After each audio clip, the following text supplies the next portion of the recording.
Сегодня в обсерватории имени Энгельгарта открыли планетарий, который тут же окрестили лучшим в России. Ученые и первые посетители в восторге. В виртуальном космосе побывал и Антон Рейхштадт. Еще до официального открытия планетария лица ученых были устремлены в небо. Ждали Рустама Минниханова, который сегодня буквально сошел с небес на землю, параллельно делясь с пользователями Инстаграма видами обсерватории. На Земле планетарий выглядит еще более впечатляюще. Сегодня мы присутствуем при создании окна во Вселенную. А Вселенная по латыни «универс». И это очень здорово, что накануне Казанской универсиады Казанский федеральный университет открывает окно в универс, во Вселенную. Планетарий открыт! Открывать объект вместе с президентом республики прилетел и выходец из обсерватории, заместитель министра финансов России Алексей Лавров. Говорят, именно он пролоббировал проект в Москве. Кстати, о финансах. Новый планетарий обошелся в 300 миллионов рублей, по 150 на здание и оборудование. Чтобы построить этот планетарий, разработчики объехали 20 подобных в других странах. В мире более 5600 планетариев. В России до сегодняшнего дня было 32 планетария. С сегодняшнего дня 33 планетария. Но этот планетарий лучший. В России однозначно и совершенно точно один из лучших в мире. Сюда надо привозить наших детей, потому что такое достояние нашей страны, я думаю, если есть, то подобные, но вот такого уровня, в таком месте, в такой доступности, это очень важно.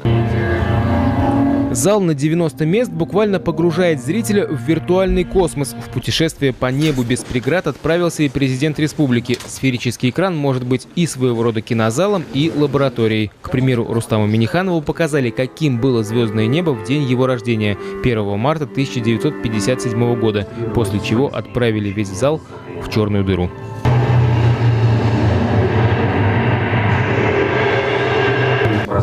Такие возможности да под боком в новинку даже самим ученым. Представительница астрономической династии Инга Александровна Дубяга из виртуального путешествия по необъятной вселенной возвращается с восторгом. У меня даже голова закружилась, когда я там смотрела. Очень интересно, я считаю, потому что черные дыры, кротовые норы, вот эта энергия темная сейчас вызывает огромный интерес у всех людей. И объяснить на пальцах, что такое черная дыра, очень сложно. Ученые надеются, сегодняшнее открытие – первый шаг к созданию астропарка, который, в свою очередь, станет частью глобальной научной сети. Своего рода планетарии всех стран. Соединяйтесь. Казанские ученые смогут получать сигналы из ядра Млечного Пути и даже других галактик.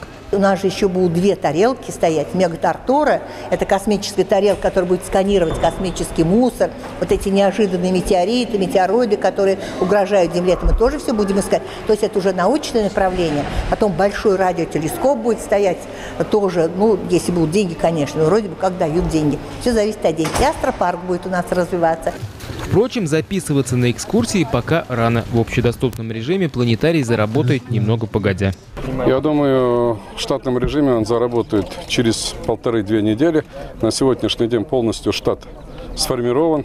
Люди прошли обучение, но в любом случае нужен какой-то определенный адаптационный период. Вот и в этот адаптационный период, я думаю, он будет открыт для посещения, в том числе и для журналистов, и для школьников.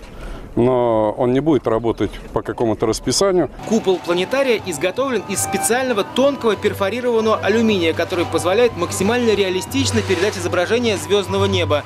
Зритель сможет, если, конечно же, сможет, увидеть до 10 миллионов звезд. Здесь же существует возможность и реальных наблюдений. Имеется специальная смотровая площадка. На ней 4 телескопа, в том числе и солнечный. Так что работать он будет круглосуточно.